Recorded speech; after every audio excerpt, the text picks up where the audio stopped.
This is Dan Soar, aka the Tattooed Knitter, sporting one of his latest creations.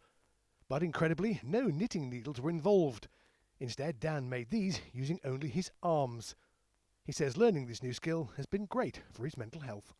This is my coping. This is like, finding this knitting is like my coping mechanism.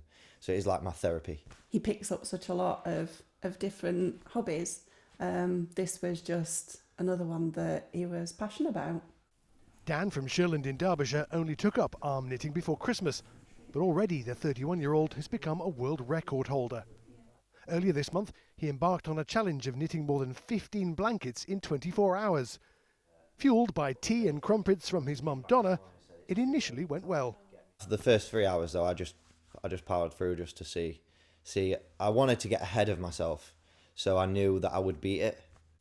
The whole challenge was streamed live on TikTok, but as time went on, Dan began to flag. I think about 22 hours I was stood up just like walking about like in a circle, just like swaying, just probably ready to pass out or something, I'm not sure. Eventually Dan managed 19 before calling it a day. Now his feat of endurance has been officially recognised. I'm just so proud, so proud. It's, like you said, it's surreal. You know, my son is a world record holder for arm knitting.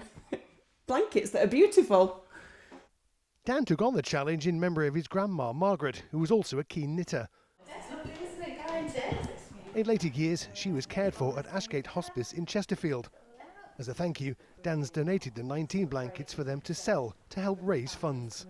We're always completely amazed that people go out of their way, you know, get these huge, crazy ideas going and, you know, raise funds for us. As for the future, Dan's now thinking about trying to break his own world record next year.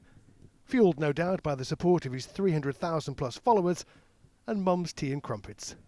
Phil Brewster, ITV News, Derbyshire.